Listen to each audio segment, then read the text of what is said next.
हम यहाँ पर इसे लिक्विड में चार्जेस को रखेंगे तो यहाँ पर जो एक चार्ज फोर्स एक्सपीरियंस करेगा, अब वो मेरे पास क्या हो जाएगी, एफ ई डिवाइडेड बाई के। ये मेरे पास हो जाएगी एफ ई डिवाइडेड बाई के। नीचे मेरे पास यहाँ पर क्या आ जाएगी, आपके पास एम जी आ जाएगी, ये एम जी आ गई। और साथ ही साथ एक और चीज बताओ बच्चे, हमारे पास इस लिक्विड की वजह से एक और फोर्स लगेगी, पता है कौन सी बच्चे, बायोंड फोर्स। ये बायोंड फोर्स mg को अपोज करेगी। ये बायोंड फोर्स किसके बराबर है, volume of the charge density of the liquid into G, buoyant force. यहाँ पर भी मेरे पास टेंजेंट थीटा के कोई ना कोई वैल्यू आएगी। जैसे यहाँ पर टेंजेंट थीटा किसके बराबर है, the horizontal force F E और वर्टिकल फोर्स एम जी। तो यहाँ पर टेंजेंट थीटा किसके बराबर है, तो आप बोलोगे horizontal force F e upon के, और अब वर्टिकल फोर्स एम जी होगी, नहीं, अब वर्टिकल डायरेक्शन में दो फोर्सेस लग रही है, नीचे एम जी और ऊपर वी रो जी। इस वजह से यहाँ पर क्या आ जाएगा, एम जी माइनस ऑफ मेरे पास क्या आ जाएगा, वी सिग्मा इंटू जी। तो मेरे पास यहाँ पर टेंजेंट थीटा किसके बराबर आ जाएगा, एफ ई, और नीचे मेरे पास कॉमन क्या आ जाएगा, एम जी, और ये मेरे पास के, ये तो के पहले से एम जी की जगह 1 माइनस तो वी सिग्मा और डिवाइडेड बाई क्या आ जाएगा। अब देखो बच्चे, हमारे पास चार्ज की डेंसिटी रो के बराबर है, रो आपके पास किसके बराबर है, मास अपॉन वॉल्यूम। तो इसका मतलब मेरे पास यहाँ पर जो रिजल्ट है मास अपॉन वॉल्यूम, ये थोड़ा सा चेंज हो जाएगा। तो मेरे पास टेंजेंट ऑफ थीटा, ये टेंजेंट ऑफ थीटा और ये f e upon m g, ये दोनों तो हमारे पास सेम है। तो मैं इस f e upon m g को भी क्या लिख सकता हूँ, टेंजेंट थीटा। नीचे डिनोमिनेटर में क्या आ जाएगा, के, नीचे डिनोमिनेटर में क्या आ जाएगा मेरे पास के, यहाँ पर 1 माइनस तो रो ऊपर आपके पास सिग्मा ऊपर और रो डिनोमिनेटर में आ जाएगा। टेंजेंट थीटा से टेंजेंट थीटा कैंसिल, तो हमारे पास इस लिक्विड का डाइलेक्ट्रिक कांस्टेंट किसके बराबर हुआ, जैसे लिक्विड का डाइलेक्ट्रिक कांस्टेंट किसके बराबर हो जाएगा, तो मेरे पास आ जाएगा K is equal to density of the charge, ये ऊपर आ जाएगी, and divided by density of the charge, density of the charge minus density of the liquid, minus density of the liquid. तो ये हमारे पास कल से कंटिन्यूशन के अंदर जो क्वेश्चन चला है, ये हमारे पास इसका रिजल्ट आ गया। तो ये मेरे पास इसका रिजल्ट आ गया। तो हमारे पास यहाँ पर टेंजेंट थीटा दोनों सिचुएशंस के अंदर सेम, हमको फोर्सेस इक्वेट करनी है और फोर्सेस को इक्वेट करके हमें यहाँ पर इस रिजल्ट को निकालना। ये पॉइंट आपको समझ में आता है, ये पॉइंट आपको क्लियर हो रहा है। एक जगह पे horizontal force upon vertical force, दूसरे में भी horizontal force by vertical force. फर्क सिर्फ इतना है बच्चे कि अब horizontal force F E divided by के है क्योंकि चार्जेस लिक्विड में, और वर्टिकल फोर्स में अकेली mg नहीं आएगी, mg में से बायोंड फोर्स सब्ट्रैक्ट हो जाएगी और नेट फोर्स। तो इस वजह से बाकी कैलकुलेशन करके हमारे पास यहाँ पर क्या बन गया, we have the case of the dielectric constant. तो मेरे पास यहाँ पर किसका केस आ जाएगा, I will get the case of the dielectric constant. जी क्लियर है ये वाली चीज, क्लियर है ये वाली चीज? Yes sir. कोई तो दिक्कत ये है? हमने mg में से बायोंड फोर्स माइनस क्यों की? रीजन क्योंकि बच्चा हमारे पास यहाँ पर जो ग्रेविटेशनल फोर्स है, बायोंड फोर्स वीक है, ग्रेविटेशनल फोर्स स्ट्रॉन्ग है। पहले तो ये देख कि ये दोनों फोर्सेस जो आपके mg है और जो ये बायोंड फोर्स है, ये एक दूसरे को सपोर्ट कर रही है कि अपोज कर रही है, बताओ? सर अपोज कर रही है। तो ये दोनों सब्ट्रैक्ट हो जाएंगे। तो लेकिन बड़ी में से छोटी सब्ट्रैक्ट होगी, बड़ी में से छोटी क्यों सब्ट्रैक्ट होगी बच्चे, क्योंकि हमारे पास सिस्टम बैलेंस तभी हो पाएगा, एंगल तभी बन पाएगा जब इसके ऊपर कोई वर्टिकल फोर्स लगेगी। तो mg जो होगी वो हमारे पास बायोंड फोर्स से बड़ी होगी, क्योंकि अगर बायोंड फोर्स बड़ी होती तो ये चार्जेस लिक्विड के अंदर होते कि ऊपर फ्लोट कर रहे होते, बता शाबाश। सर बायोइंट फोर्स बड़ी होती तो ऊपर फ्लोट कर रहे होते। लेकिन ये अभी तो लिक्विड के अंदर डूबे हुए हैं, तो इसका मतलब बायोइंट फोर्स लग तो रही है पर वो वीक है, और mg उससे बड़ी है तो ये नीचे डूबे। होप सो तेरे को मेरी बात समझ में। सर तो हमने टोटल फोर्स निकालने के लिए इसे माइनस किया। एग्जैक्टली क्योंकि हमारे पास टेंजेंट थीटा होता किसके बराबर है, ये मैं फिर आपको बता देता हूँ। इस तरह की प्रॉब्लम में टेंजेंट थीटा होता किसके बराबर है, यह हमारे पास होता है force horizontal divided by force vertical. ये बच्चा हमारे पास क्या हो जाता है, force horizontal divided by force vertical, ये इस तरीके से। ठीक है, यस सर। चलो सो ये क्वेश्चन भी हमारे पास सॉल्व हो गए, और इसके बाद बच्चा हमारे पास कहा जाए तो हम फोर्स के रिलेटेड मैक्सिमम क्वेश्चंस हम यहाँ पर डिस्कस कर चुके हैं।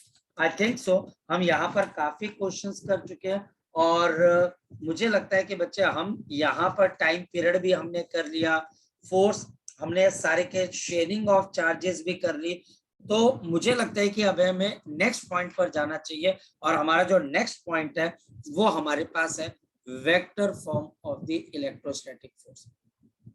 तो आज हम यहाँ पर नया टॉपिक शुरू करते हैं, और हमारा नया टॉपिक है the vector form of the electrostatic force. The vector form of the electrostatic force, the vector form of electrostatic force, the vector form of the electrostatic force. इसको करें कैसे, ऑफ द इलेक्ट्रोस्टैटिक फोर्स। इस पूरे topic को हम दो हिस्सों में बांटेंगे। हम इस पूरे टॉपिक को आपके पास दो हिस्सों में बांटने की कोशिश करेंगे। कैसे, सपोज कि मेरे पास यहाँ पर स्पेस में ये y एक्सिस है, हमारे पास स्पेस के अंदर ये आपके पास x एक्सिस है, और स्पेस के अंदर ये हमारे पास कौन सी एक्सिस है, z एक्सिस। हमारे पास स्पेस में इन एक्सिस के अंदर दो चार्जेस को प्लेस किया गया, तो मैंने यहाँ पर दो चार्जेस रख दिए। ये चार्ज मेरे पास Q1 है और ये चार्ज मेरे पास Q2 है। हमारे पास एक चार्ज का जो पोजीशन वेक्टर है, तो मेरे पास एक चार्ज का जो पोजीशन वेक्टर है वो मेरे पास यहाँ पर Q1 है। मेरे पास यहाँ पर दूसरे चार्ज का पोजीशन वेक्टर आपके पास क्या आ गया, Q2। तो एक का पोजीशन वेक्टर Q1 और दूसरे का आपके पास Q2। तो ये मेरे पास यहाँ पर y आ गया, यहाँ पर x आ गया, और ये मेरे पास z आ गया। जो Q1 है इसका पोजीशन वेक्टर R1 आ गया, जो Q2 है इसका पोजीशन वेक्टर मेरे पास क्या आ गया, R। तो एक का पोजीशन वेक्टर मेरे पास यहाँ पर R1 है और दूसरा मेरे पास R2। ये दोनों चार्जेस एक दूसरे पे रिपल्सिव फोर्स लगा, Q1 Q2 को रिपेल करेगा। हमारे पास यहाँ पर Q1 आपके पास Q2 को रिपेल करेगा। तो देखते हैं बच्चा हमारे पास ये रिपल्सिव फोर्स हम किस तरीके से इंडिकेट करते हैं। तो यह हमारे पास इसको रिपेल करेगा। Now this is the force of repulsion. ये जो हमारे पास इसको रिपेल करेगा तो हमारे पास यहाँ पर क्या आ जाएगी, now this is the force on the second charge due to the first charge. This is the force on the second charge due to the first charge। ये मेरे पास पहली फोर्स आ गई। इस फोर्स को देखो कैलकुलेट कैसे किया जाता है। तो वेक्टर फॉर्म के हिसाब से F21, the force on Q2 due to Q1, the force on Q2 due to Q1 due to आपके पास Q1। तो F21 मेरे पास क्या आ गई, जो Q1 पे फोर्स लग रही है किसकी वजह से, Q1 की वजह से। जो Q2 पे फोर्स लग रही है किसकी वजह से, Q1 की वजह से। अगर मैं इस फोर्स को कैलकुलेट करने जाऊं तो फोर्स के मेरे पास दो कंपोनेंट होते हैं F21 वेक्टर फॉर्म के अंदर। एक हमारे पास मैग्नीट्यूड 1/4 पाई एप्सिलॉन नॉट, और दूसरा हमारे पास Q1 Q2 और नीचे इनका डिस्टेंस। अब इन दोनों का डिस्टेंस आप कैसे निकालोगे, मैं बताता हूं बच्चों। हम इन दोनों का डिस्टेंस कैसे निकालेंगे ये मैं बताता हूं आपको, क्योंकि ये डिस्टेंस हम 1 से 2 के बीच में निकाल रहे हैं। जिस तरफ फोर्स लग रही है ये मैं 1 से 2 की तरफ को निकाल रहा हूं। ये स्टार्टिंग पॉइंट है, ये फाइनल पॉइंट है, क्योंकि हमारे पास ये फोर्स का ओरिजिन है, इस वक्त फोर्स यहां से ओरिजिनेट हो रही है और हमारे पास Q2 अब फोर्स का क्या बचे, ओरिजिन नहीं है, ये फोर्स का हमारे पास फाइनल डेस्टिनेशन। तो इस वजह से इसको मैं नीचे लिख सकता हूं R, और आपके पास क्योंकि मैं 1 से 2 की तरफ को जा रहा हूं तो ये 1 2, और नीचे मेरे पास क्या आ गया, होल स्क्वायर, और ऊपर मेरे पास यहाँ पर यूनिट वेक्टर क्या आ जाएगा, R1, और यहाँ पर मेरे पास यूनिट वेक्टर क्या आ जाएगा, R12। इस यूनिट वेक्टर का क्या मतलब है, इस यूनिट वेक्टर का बच्चा हमारे पास मतलब ये होता है कि इसके पास मैग्नीट्यूड भी है और साथ ही साथ डायरेक्शन भी है। तो हमारे पास यहाँ पर ये मैग्नीट्यूड आ गई फोर्स की, और ये यूनिट वेक्टर की आपके पास क्या आ गई, direction. Next one, how a unit vector is explained, बताओ शाबाश। एक वेक्टर को जब आप अपने ही मैग्नीट्यूड से डिवाइड कर देते हो तो वो यूनिट वेक्टर बन जाता है। तो हमारे पास यहाँ पर वो यूनिट वेक्टर बन जाता है, तो हमारे पास वो यूनिट वेक्टर बन जाता है। इस वजह से हमारे पास F21 किसके बराबर है, तो F21 is 1/4 pi into epsilon not, यहाँ पर Q1, फिर बच्चे Q2, नीचे मेरे पास R12 के मैग्नीट्यूड का होल स्क्वायर, और अब यहाँ पर हम इस यूनिट वेक्टर को चेंज कर रहे हैं तो मेरे पास आ जाएगा R12 वेक्टर और नीचे R12 वेक्टर का मैग्नीट्यूड। सो फाइनली हमारे पास ये फोर्स कैसे बन जाएगी, तो F21 the force on the 2 due to 1, this is given by Q1 Q2 into vector R12 into vector R12, और नीचे 4 पाई एप्सिलॉन नॉट, और यहाँ पर R12 वेक्टर के मैग्नीट्यूड का होल, और नीचे मेरे पास R12 वेक्टर का मैग्नीट्यूड का होल। मैं यहाँ पर वेट भी कर सकता हूँ, कोई भी बच्चा कोई भी क्वेश्चन यहाँ पर पूछ सकता है, कोई भी बच्चा कोई भी क्वेश्चन यहाँ पर पूछ सकता है किसी भी तरीके से, चाहे वो साइन कन्वेंशन हो, चाहे जो मैं मेथड इस्तेमाल कर रहा हूँ, चाहे मैं एक्सप्रेशन को डेवलप कर रहा हूँ। ये मैंने फोर्स निकाली है Q2 पे Q1 की वजह से, इसके लिए Q1 चार्ज ओरिजिन है क्योंकि फोर्स यहाँ से शुरू होके Q2 के पास जा रही है, फोर्स यहाँ से शुरू होके Q2 पे जा रही है। अगर इसी तरीके से मैं यहाँ पर फोर्स निकालूं, किस किस के बीच में, Q2 से Q1 के लिए, अब बताओ आपके पास ये रिपल्सिव फोर्स क्या हो जाएगी, ये हो जाएगी हमारे पास। अब ये रिपल्सिव फोर्स हो जाएगी, और इस रिपल्सिव फोर्स को आप क्या लिखोगे, द फोर्स F, और यहाँ पर 1 और 2, तो बताओ ये क्या चीज बन जाएगी। Now this is the force on Q1, फिर से समझो, now this is the force on Q1 due to Q, तो ये मेरे पास क्या चीज बन जाएगी, बताओ शाबाश। Now this is the force on Q1, force on Q1 आपके पास due to Q2, so force on Q1 due to Q2, force on Q1 due to Q2, यानी कि Q1 के ऊपर फोर्स कौन लगा रहा है बच्चे, Q2 लगा रहा है। Q1 पे कौन फोर्स लगा रहा है बच्चे, Q2 फोर्स लगा रहा है, तो ये फोर्स इस डायरेक्शन में। अब बताओ इस फोर्स के लिए ओरिजिन कौन बन जाएगा, तो आप बोलोगे इस फोर्स के लिए Q2 ओरिजिन है और Q1 मेरे पास फाइनल पॉइंट, क्योंकि डायरेक्शन चेंज हो जाती है, फोर्स की डायरेक्शन F21 और ये हमारे पास उल्टी है।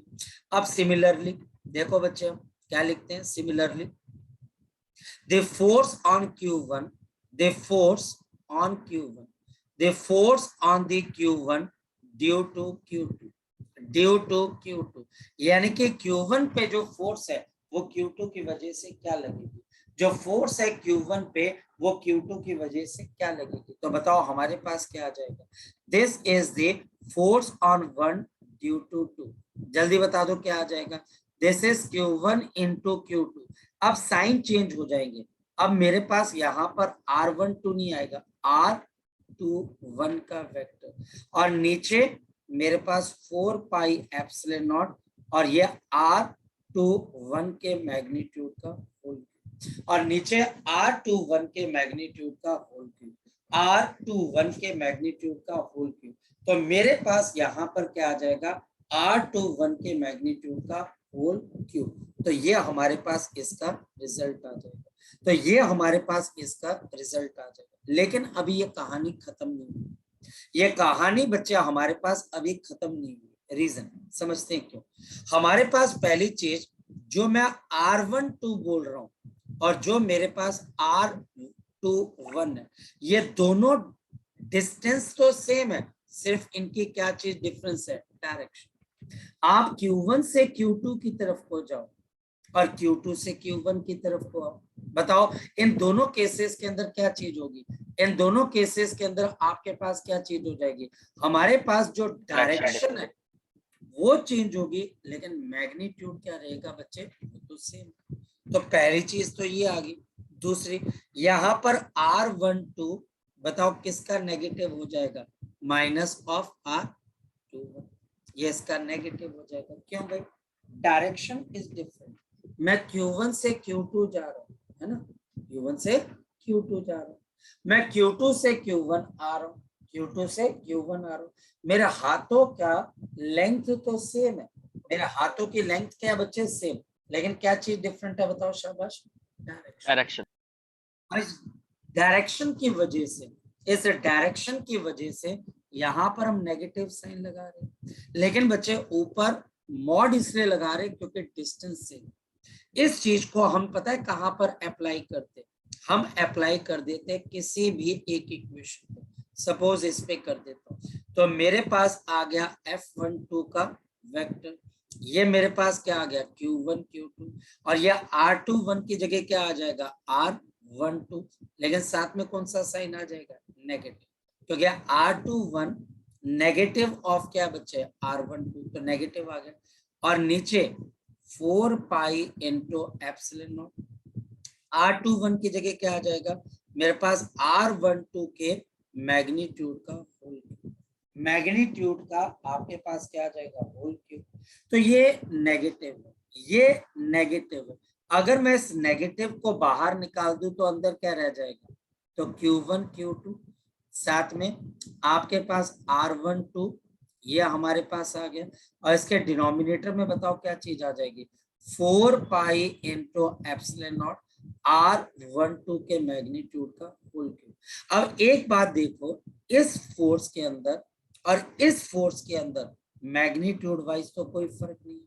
Q1 Q2 Q1 Q2, R12 R12, 4 pi epsilon not 4 pi epsilon not, R1 का होल क्यूब R1 का होल क्यूब। तो इसका मतलब ये बेसिकली कौन सी फोर्स बन गई है, F21। ये फोर्स और ये फोर्स सेम आ गई। तो लास्ट स्टेप में हमारे पास क्या चीज आ जाएगी, मैं ये प्रूव करना चाह रहा हूं जितनी फोर्स 1 2 पे लगा रहा है उतनी फोर्स 2 1 पे लगा रहा है, but in the opposite direction, but in the opposite direction, but in the opposite direction. लेकिन बच्चे ये हमारे पास कौन सी डायरेक्शन के अंदर है, ऑपोजिट डायरेक्शन। तो जितनी फोर्स 1 2 पे लगा रहा है, जितनी फोर्स 2 1 पे लगा रहा है, इन दोनों की डायरेक्शन हमारे पास क्या है बच्चे, इन दोनों की डायरेक्शन हमारे पास डिफरेंट है पर मैग्नीट्यूड सेम है। टेक्निकली ये न्यूटन का third law, technically now this is the Newton's third law. ये मेरे पास न्यूटन का थर्ड लॉ है, क्या है बच्चे, कि जितनी फोर्स Q1 Q2 पे लगा रहा है उतनी फोर्स Q2 भी Q1 पे लगा रहा है, लेकिन इन दोनों के डायरेक्शन हमारे पास क्या है बच्चे, ऑपोजिट। इन दोनों की डायरेक्शन बच्चे हमारे पास क्या है, ऑपोजिट है, लेकिन magnitude same. This is the Newton's third law of what बच्चे, एक्शन एंड रिएक्शन पे, एक्शन एंड रिएक्शन पे, the action and the reaction पे। तो जो एक्शन और रिएक्शन पेयर का आपके पास यहाँ पर फंडा बन रहा है, इसकी वजह से हमारे पास यहाँ पर न्यूटन थर्ड लॉ बन रहा है। तो अब इस डेरिवेशन में किसी बच्चे को कोई दिक्कत है वो मुझसे पूछ सकता है, शाबाश। अगर इस डेरिवेशन में किसी बच्चे को कोई दिक्कत है वो मुझसे पूछ सकता है। क्लियर है सर। क्लियर है? किसी भी बच्चे को देखो, ठीक है, कई बार हमें डिफिकल्टी होती है, बात नहीं कर पाते, तो मैं हमेशा एक बच्चे को कहता हूँ कि बातचीत करके हो सकता है कि टीचर जो पॉइंट आप तक समझाना चाह रहे हो और आपको समझ में ना आ रहा हो, टीचर आपको कोई एक आधी एग्जाम्पल लेके और समझा दे, है ना। तो ये मेरे पास वेक्टर फॉर्म है इलेक्ट्रोस्टैटिक फोर्स की। क्या हमारे पास ये किसी काम की है? बिल्कुल भाई, ये किसी काम की नहीं है, बहुत काम की है, क्योंकि आगे हम जो भी चीजें पढ़ेंगे, जो भी प्रिंसिपल पढ़ेंगे, उसमें vector form of electrostatic force बहुत इंपॉर्टेंट रोल प्ले करता है। तो अब हम यहाँ पर नेक्स्ट टॉपिक की तरफ को चलते हैं। तो यहाँ पर अब हम नेक्स्ट टॉपिक की तरफ को चलते हैं और हमारे पास नेक्स्ट टॉपिक है the superposition, the concept of the superposition principle of electrostatic forces, the superposition principle of electrostatic forces, core concept, electrostatic forces. तो हमारे पास ये कहना क्या चाह रहा है बच्चे? Core concept. इस प्रिंसिपल का कोर कॉन्सेप्ट हमारे पास क्या कहता है कि बेसिक धारणा क्या है, बेसिक ये प्रिंसिपल कहना क्या चाह रहा है? ये हमको कहना चाह रहा है the force on the single charge, the force on the single charge due to single charge due to other charges, due to the group of the charges, due to the group of the charges, due to the group of the charges, due to the group of the charges। तो force on the single charge, हमारे पास एक single charge है, due to the group of the other charges, using vector law of addition, using vector law of addition, vector law of addition. हमको यहां पर vector law of addition use करना पड़ेगा। Superposition principle क्या कहता है कि मेरे पास अगर एक चार्ज है सिस्टम में और ये चार्ज है मेरे पास Q0, इसके पास एक चार्ज प्लेस्ड है बच्चे Q1, एक चार्ज प्लेस्ड है Q2, एक चार्ज प्लेस्ड है Q3, एक चार्ज प्लेस्ड है मेरे पास Q4 और एक और चार्ज प्लेस्ड है which is Qn, जो कि हमारे पास Q1। और मैं इस Q0 पे इन सभी चार्जेस की वजह से फोर्स निकालना चाहता हूँ। कैसे निकलेगी? तो सबसे पहले वन बाय वन, ये Q1 चार्ज पॉजिटिव है, Q0 चार्ज भी पॉजिटिव है, तो ये Q1 चार्ज इस Q0 चार्ज को क्या करेगा? रिपेल करेगा। ये बच्चा हमारे पास इसको रिपेल कर जाएगा। मेरे पास Q2 चार्ज पॉजिटिव है, Q0 चार्ज भी पॉजिटिव है, तो ये भी हमारे पास इसको रिपेल कर जाएगा। Q3 चार्ज मेरे पास यहाँ पर पॉजिटिव है, Q0 भी पॉजिटिव है, तो ये भी इसको क्या कर जाएगा? आपके पास रिपेल कर जाएगा। मेरे पास Q4 चार्ज पॉजिटिव है और Q0 मेरे पास पॉजिटिव है, तो ये हमारे पास इसको क्या कर जाएगा बच्चे? हमारे पास रिपेल कर जाएगा। इसी तरीके से ये Q1 चार्ज पॉजिटिव है और Q0 चार्ज भी पॉजिटिव है, तो ये चार्ज हमारे पास इसको क्या कर जाएगा? रिपेल। यानी कि ये सारे चार्जेस मिलकर Q0 को क्या करेंगे? रिपेल करेंगे। तो Q1 और Q0 के बीच का डिस्टेंस कितने के बराबर है? ये डिस्टेंस है मेरे पास R10।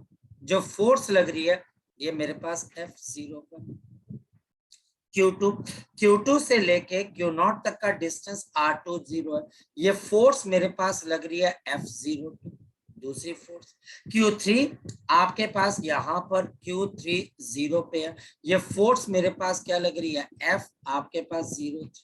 Q4 मेरे पास इससे R40 डिस्टेंस पे, और ये हमारे पास इस पे कौन सी फोर्स लगा रहा है? ये फोर्स लगा रहा है बच्चा हमारे पास F04, और ये Qn चार्ज जो कि Rn0 डिस्टेंस पे है, ये हमारे पास इस पे फोर्स कौन सी लगा रहा है? F आपके पास 0 है।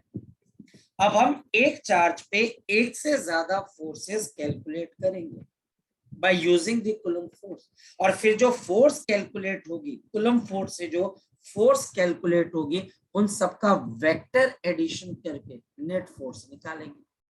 जैसे the net force, the net coulombic force the net coulombic force on the q naught, on the q naught, on the q naught। तो बताओ ये नेट फोर्स क्यू नॉट पे किसके बराबर आ जाएगी? तो ये मेरे पास किसके बराबर आ जाएगी? F01 प्लस ऑफ, बताओ, F02 प्लस ऑफ F03, और करते करते हमारे पास यहाँ पर क्या आ जाएगा? बताओ शाबाश, F0 आपके पास N। ये फोर्सेस लग रही, यहाँ पर इस पर्टिकुलर क्यू नॉट चार्ज पे इतनी फोर्सेस लग रही हैं। हम सभी फोर्सेस को ऐड करते हैं और सभी फोर्सेस को ऐड करने के बाद नेट रिजल्टेंट फोर्स ढूंढते हैं। अब वेक्टर लॉ ऑफ एडिशन मुझे आना चाहिए।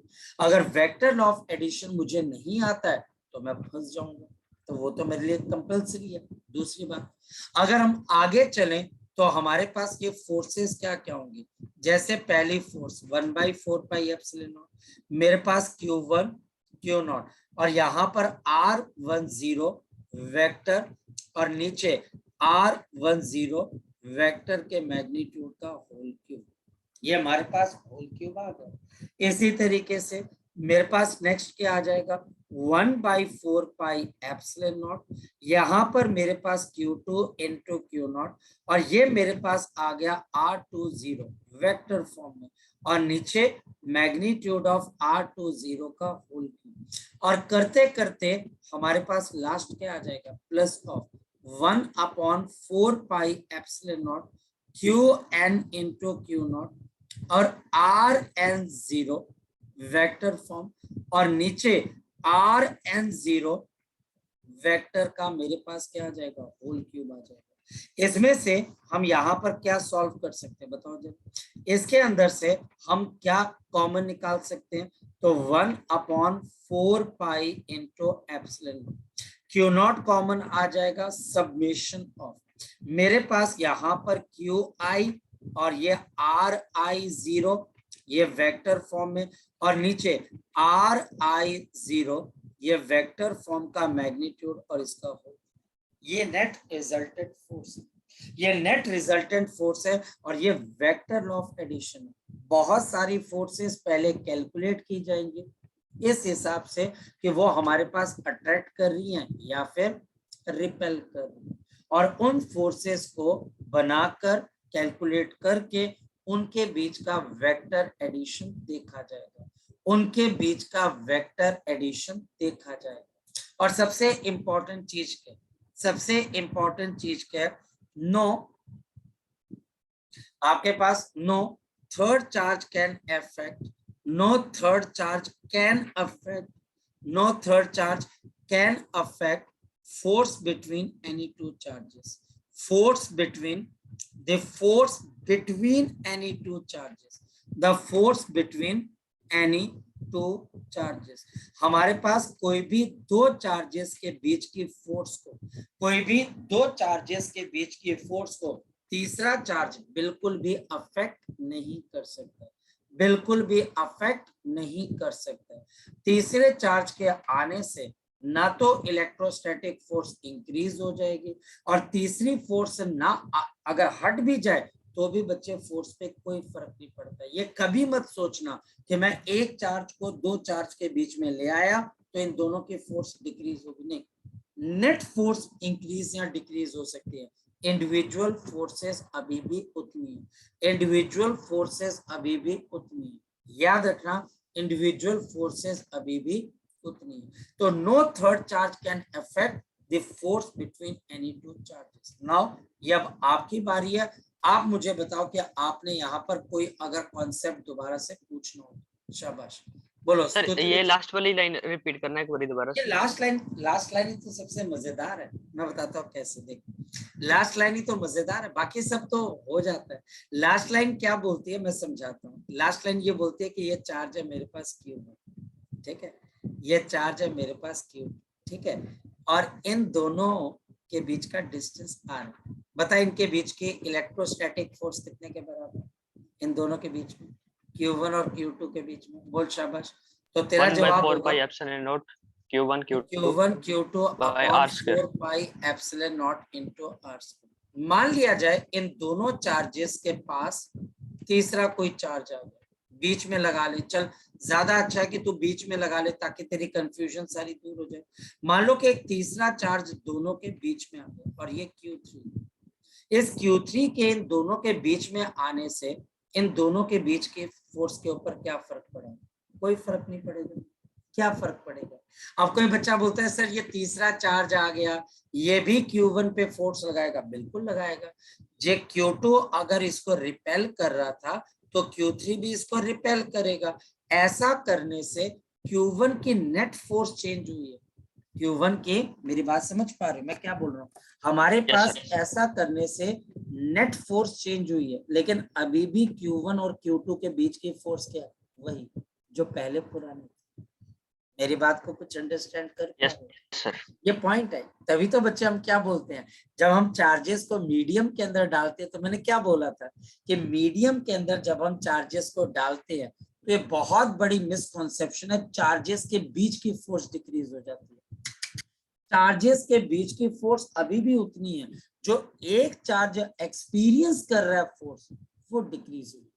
जो एक चार्ज बच्चा हमारे पास यहाँ पर फोर्स एक्सपीरियंस कर रहा है वो चेंज हुई।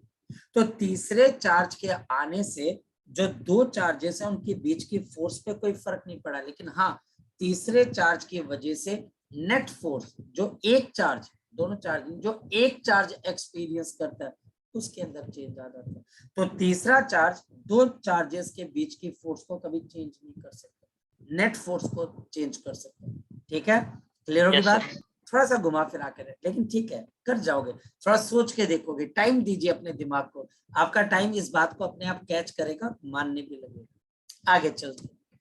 तो हमारे पास यहाँ पर भाई किया कैसे जाए? सुपरपोजिशन थ्योरम सर देखने में तो अच्छी लग रही है, पर कैसे किया जाए? तो मैं बहुत बेसिक से थोड़े मुश्किल क्वेश्चन की तरफ जाऊंगा। पहले बहुत बेसिक से क्वेश्चन करते हैं। बेसिक क्वेश्चन बच्चा हमारे पास क्या है कि ये मेरे पास यहाँ पर एक चार्ज आ गया, ये बच्चा हमारे पास यहाँ पर चार्ज आ गया, और ये चार्ज मेरे पास कितने का है? प्लस ऑफ Q का। मेरे पास यहाँ पर एक और चार्ज आ गया बच्चे, ये मेरे पास यहाँ पर एक और चार्ज आ गया। ये चार्ज बच्चा हमारे पास अगेन किसका बच्चे? आपके पास प्लस Q का। मेरे पास यहाँ पर दो चार्जेस आ गए, प्लस Q और प्लस Q। इन दोनों चार्जेस के बीच का कोई एक डिस्टेंस है। चलो आसानी के लिए मैं ये डिस्टेंस को 2r मान लेता हूँ कि इन दोनों के बीच का डिस्टेंस 2r के बराबर है। अब इन दोनों चार्जेस के ठीक बीच में मैं एक और चार्ज रख देता हूँ, और ये चार्ज है मेरे पास माइनस ऑफ स्मॉल q, ठीक मिड पॉइंट पर। ये जो 2r है हमारे पास, ये इन दोनों चार्जेस के बीच का डिस्टेंस है, ये 2r, ये हमारे पास। तो 2r हमारे पास इन दोनों चार्जेस के बीच का डिस्टेंस है। तो ये मेरे पास यहाँ पर r आ गया, ये भी बच्चे r आ गया।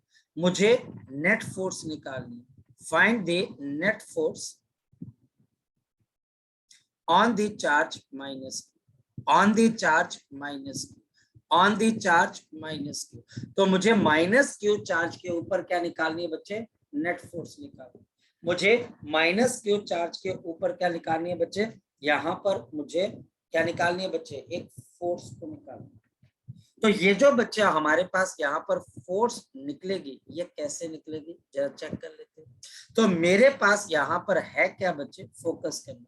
तो ये पॉजिटिव चार्ज इस माइनस Q को, देखो हमको देखना क्या है बच्चे? हमको ये देखना है काके कि हमारे पास जो चार्ज है जिसपे आपने फोर्स निकालनी है वो कौन सा है। तो हमारे पास सोल्यूशन के अंदर नंबर 1 माइनस Q चार्ज, जो माइनस Q चार्ज है बच्चे आपके पास, the minus Q charge is आपके पास affected by, the minus Q charge is affected by both plus Q। तो बोथ प्लस Q से आपके पास ये अफेक्ट हो रहा है। अच्छा अफेक्ट होने देते, तो ये नेगेटिव को ये वाला पॉजिटिव चार्ज जो A पे है अट्रैक्ट करेगा कि रिपेल करेगा? तो आप बोलोगे सर अट्रैक्ट करेगा। ये फोर्स को हम FA का नाम दे देते हैं। तो हमारे पास सेकेंड पॉइंट क्या आ जाएगा? मेरे पास FA फोर्स किसके बराबर है? 1/4 पाई इंटू एप्सिलॉन नॉट। तो मेरे पास कितना आ जाएगा? Q into small q। जब हम फोर्स की वैल्यू निकालते हैं तो साइन को कंसीडर नहीं करते, तो मैं साइन को कंसीडर नहीं करूंगा। एंड डिवाइड बाय मेरे पास क्या आ जाएगा बच्चे, आर का स्क्वायर। तीसरी चीज, जो चार्ज बी के ऊपर है वो भी माइनस क्यू को क्या करेगा बच्चे, वो भी माइनस क्यू को अपनी डायरेक्शन में क्या करेगा बच्चे, ये अट्रैक्ट करेगा। ये माइनस क्यू अपनी डायरेक्शन में क्या करेगा बच्चे, ये अट्रैक्ट कर जाएगा। जल्दी बता दो ये एफ बी फोर्स किसके बराबर आ जाएगी, 1/4 pi into epsilon not. 4 pi into बच्चा हमारे पास एप्सिलॉन नॉट। अब बताओ इसके लिए हमारे पास क्या आ जाएगा, Q into Q divided by इनके बीच का डिस्टेंस भी आर स्क्वायर।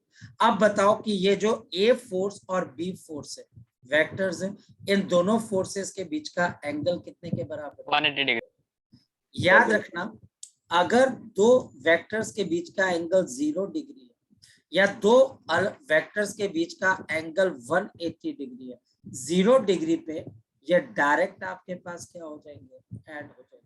ये डायरेक्ट हमारे पास ऐड हो जाते हैं और 180 डिग्री पे हमारे पास बिल्कुल डायरेक्ट सब्ट्रैक्ट। और अगर ये इक्वल हुए 180 पे इक्वल हुए तो डायरेक्ट सब्ट्रैक्ट होके रिजल्टेड 0, जैसे इस केस में, क्योंकि ये दोनों फोर्सेस इक्वल हैं और 180 डिग्री पे है। तो आप यहाँ पर क्या लिखोगे, here f a is equal to f b, therefore both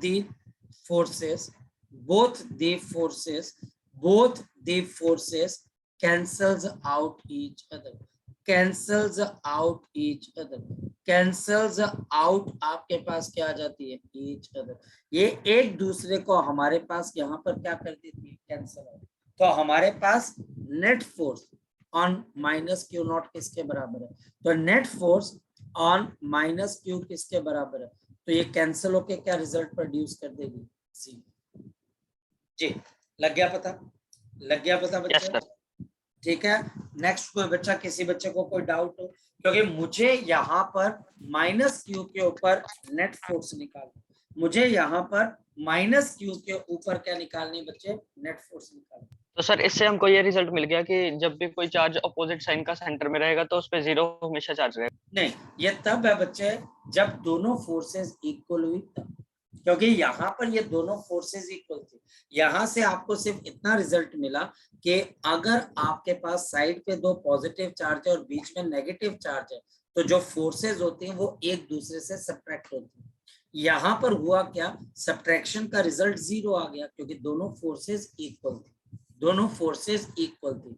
अगर ये अनइक्वल हो जाती है, मैं तेरी क्वेरी को अब दूर कर देता हूँ, देख जरा मैं आगे चलूं बच्चे, तो हमारे पास मैं तेरी क्वेरी को दूर कर देता हूँ। सपोज कि मेरे पास काके यहाँ पर एक चार्ज आ गया, यहाँ पर मेरे पास एक चार्ज आ गया और ये चार्ज है मेरे पास -4q का और ये चार्ज है मेरे पास -q। इन दोनों के बीच का डिस्टेंस दोबारा से तू क्या मान ले, 2r मान ले, तो 2l मान ले, तेरे ऊपर डिपेंड करता है। तो इसको मैं 2l मान लेता हूँ, ये बिल्कुल मिड पॉइंट है। और यहाँ पर मैं एक चार्ज रख देता हूँ स्मॉल q का। ये टोटल डिस्टेंस मेरे पास कितने के बराबर है, 2l। ये टोटल डिस्टेंस 2l है और मैंने इस चार्ज को मिड पॉइंट पर रख दिया। मिड पॉइंट पर रखने का मतलब है ये वाला डिस्टेंस भी अब मेरे पास l आ गया और आपके पास ये वाला डिस्टेंस भी किसके बराबर आ गया, आपके पास ना, ये डिस्टेंस भी मेरे पास किसके बराबर आ गया, l। तो ये मेरे पास यहाँ पर l है और ये भी l है और ये बच्चा हमारे पास यहाँ पर मिड पॉइंट पर है।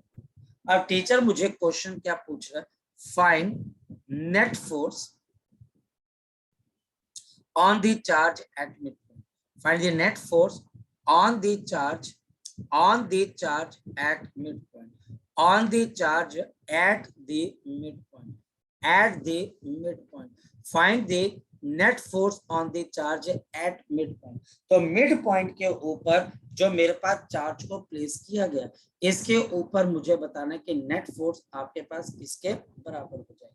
मुझे बताना है कि यहाँ पर नेट फोर्स आपके पास क्या हो जाएगी, आपके पास यहाँ पर ये रिजल्ट आपके पास आता है। तो देखते हैं बच्चे हमारे पास, तो मेरे पास सबसे पहले तो ये देखिए बच्चे, ये -4q है, ये +q। अब फोकस करो बच्चे, हमारे पास ये -4q इस क्यू को क्या करेगा, अट्रैक्ट करेगा कि रिपेल करेगा? शाबाश बताओ। या हमारे पास Attract इसको करेगा। अट्रैक्ट करेगा। तो ये हमारे पास ताकि इसके ऊपर क्या आ गई, अट्रैक्शन। कोई दूसरा कलर ले लेते हैं, तो ये देखो ये अट्रैक्शन आ गई, तो ये मेरे पास अट्रैक्शन आ गई। ये ए पे रखे हुए चार्ज की वजह से इसके ऊपर अट्रैक्शन आ गई। मेरे पास ये ए फोर्स कितने के बराबर है, तो आपका जवाब क्या आ जाएगा? Now this is 1/4 pi into epsilon not 4q into small q divided by, नीचे मेरे पास क्या आ जाएगा, एल का होल स्क्वायर, और नीचे हमारे पास यहाँ पर क्या आ जाएगा, एल का होल स्क्वायर आ जाएगा। क्लियर बात? यहाँ पर अब बताओ कि इस वाले क्यू चार्ज को, पॉजिटिव को, ये नेगेटिव क्या करेगा, अट्रैक्ट करेगा कि रिपेल? ये भी अट्रैक्ट करेगा। हमारे पास इस फोर्स को हम एफ बी बोल देते हैं, तो ये एफ बी है। अब एफ बी कितने के बराबर आ जाएगी, जल्दी बता दो। तो ये तेरे पास आ जाएगी क्यू इनटू स्मॉल क्यू, दोनों के प्रोडक्ट, और डिवाइडेड बाय क्या आ जाएगा, बोलो शाबाश, 4 pi epsilon not into L का स्क्वायर। काके अब ये दोनों फोर्सेस भी एक दूसरे को क्या कर रही हैं, अपोज कर रही है। ट्रू और फॉल्स? ट्रू और फॉल्स? ये दोनों भी एक दूसरे को क्या कर रही हैं बच्चे, अपोज कर रही हैं। इन दोनों फोर्सेस के बीच का एंगल भी कितने के बराबर है, 180 डिग्री। लेकिन क्या अब इन दोनों का रिजल्टेंट जीरो आ पाएगा? क्या अब इन दोनों का रिजल्टेंट जीरो आ पाएगा? क्या लगता है? नो सर, नहीं आ सकता। जीरो तब आएगा, देखो ये बात तो तय है कि जब तक फोर्सेस 180 पे नहीं जाएंगी रिजल्टेंट जीरो नहीं आएगा। लेकिन इसके अलावा हमारे पास ये भी ध्यान रखना है कि जो हमारे पास यहाँ पर 180 डिग्री पे फोर्सेस हैं, अगर वो हमारे पास इक्वल होती है, अगर वो हमारे पास इक्वल होती हैं, तो ही तो वो एक दूसरे को कैंसिल कर पाएंगे। अगर बच्चे ये हमारे पास हमें कैंसिल करने को हम बोल रहे हैं, तो ये कैंसिल आपके पास इस वजह से बच्चे हो रही है क्योंकि फोर्सेस एक ऑपोजिट है और दूसरी इक्वल इन मैग्नीट्यूड। यहाँ पर फोर्सेस 180 डिग्री पे है, पर कैंसिल क्यों नहीं हो पा रही है? क्योंकि एक फोर्स जो लेफ्ट हैंड साइड पे है वो 4q है, और जो राइट हैंड साइड पे है वो हमारे पास q इंटू क्यू। साफ पता लग रहा है ए वाली फोर्स बी वाली फोर्स से 4 गुना बड़ी है। तो बताओ नेट फोर्स आप कैसे निकालोगे? शाबाश। तो यहाँ पर 180 डिग्री पे नेट फोर्स कैसे निकालोगे? आप बड़ी फोर्स में से छोटी फोर्स को माइनस कर दीजिए, आप बड़ी फोर्स में से छोटी फोर्स को सब्ट्रैक्ट कर दीजिए। जल्दी बता दो क्या आंसर आ जाएगा? शाबाश। तो मेरे पास आ जाएगा 4q इंटू क्यू अपॉन, नीचे बच्चे 4 pi epsilon not into L square minus of q into Q divided by, तो मेरे पास आ जाएगा 4 pi epsilon not into L का स्क्वायर। अगर इसको सॉल्व करेंगे तो 3q डिवाइडेड बाय, नीचे बच्चे 4 pi epsilon not into L का स्क्वायर, और ये हमारे पास आंसर। तो आकाश, हो सकता है कि आपको अपना डाउट अब थोड़ा क्लियर हो गया है ना? हमारे पास पिछले केस में जीरो फोर्स क्यों आई थी बताओ? क्योंकि दोनों फोर्सेस की वैल्यू आपके पास क्या थी, सेम। देखो चेक करें, सेम थी कि डिफरेंट थी? सेम। और दोनों के बीच का एंगल 180 भी, तो ये वाली फोर्स इसको कैंसिल कर देगी। लेकिन यहाँ पर फोर्सेस कैंसिल नहीं कर पाई क्योंकि F a is greater than क्या आ जाएगी, एफ। क्लियर है भाई? क्लियर है? मुदिर, औशीन, सिमरत, शिवांश, क्लियर है बच्चे? Yes sir. चलें आगे की तरफ को चलें, चलो आगे चलो। अब आगे बच्चे हम यहाँ पर क्या करते हैं, फोकस करते हैं। देखिए हमारे पास क्या चीज है, चलो देखते हैं। तो हमारे पास यहाँ पर अब नेक्स्ट फिर एक क्वेश्चन, विदाउट क्वेश्चन तो बच्चे हमें थ्योरी समझ में आएगी नहीं ना। तो मेरे पास यहाँ पर दो चार्जेस आ गए, और ये दो चार्जेस आगे मेरे पास प्लस ऑफ 3q का, और मेरे पास ये चार्ज आ गया प्लस ऑफ 2q का, और इनके बीच का डिस्टेंस अगेन मेरे पास किसके बराबर है, 2r के बराबर। ये डिस्टेंस मेरे पास किसके बराबर आ गया, 2r के बराबर। और ठीक इसके मिड पॉइंट पर एक पॉजिटिव चार्ज रख दिया plus of q। Find net force on q। Find net force, आपके पास नेट फोर्स ऑन बच्चा हमारे पास, चलो ऐसा करते हैं थोड़ा डाइवर्सिफाई कर देते हैं। एक चार्ज को पॉजिटिव और दूसरे को हम क्या ले लेते हैं, नेगेटिव, ये negative. Find the net force on the charge of Q0 जो पॉजिटिव है। तो बताओ क्या हो जाएगा, ये जो मेरे पास ये वाला पॉजिटिव चार्ज है जो कि Q0 से कितने डिस्टेंस पे, R पे, तो ये मेरे पास A पे रखा हुआ चार्ज इसको क्या करेगा बताओ, शाबाश, रिपेल। ये हमारे पास इसको रिपेल कर जाएगी। इस पे लगने वाली रिपल्सिव फोर्स किसके बराबर है बताओ, 1/4 pi into epsilon not 3Q into Q0 divided by मेरे पास क्या आ जाएगा, R का स्क्वायर, डिवाइड बाई मेरे पास यहाँ पर क्या आ जाएगा, R का स्क्वायर। और इसी तरीके से मेरे पास जो B पे चार्ज है वो इस प्लस ऑफ Q0 को क्या करेगा, अट्रैक्ट करेगा। ये फोर्स मेरे पास क्या आ जाएगी, FB। तो ये मेरे पास फोर्स आ गई FB, वैल्यू क्या आ जाएगी, 2 into Q into Q0 divided by 4 pi epsilon not into R का स्क्वायर। ये दोनों फोर्सेस प्लस Q0 पे लग रही है। एक इसको A वाला चार्ज फोर्स लगा रहा है, दूसरा इसको B वाला। A वाला रिपल्सिव, B वाला अट्रैक्टिव। इस वजह से बताओ इन दोनों फोर्सेस के बीच का एंगल कितने के बराबर हो जाएगा, 0 डिग्री। जब दो वेक्टर्स के बीच का एंगल 0 डिग्री होता है तो ऐसे वेक्टर्स हमारे पास क्या होते हैं, डायरेक्ट है। तो यहाँ पर आपको नेट फोर्स कैसे मिलेगी, दोनों को डायरेक्ट ऐड करके, तो आपके पास FA प्लस ऑफ FB, बताओ क्या आंसर आ जाएगा। The answer will be 5Q into Q0 divided by 4 pi epsilon not into R का स्क्वायर। तो 4 pi epsilon not into R का स्क्वायर, ठीक। तो ये हमारे पास यहाँ पर इसके नेट फोर्स आ जाएगा। कोई डाउट किसी बच्चे का, किसी बच्चे का कोई डाउट, चलिए ठीक है। No sir.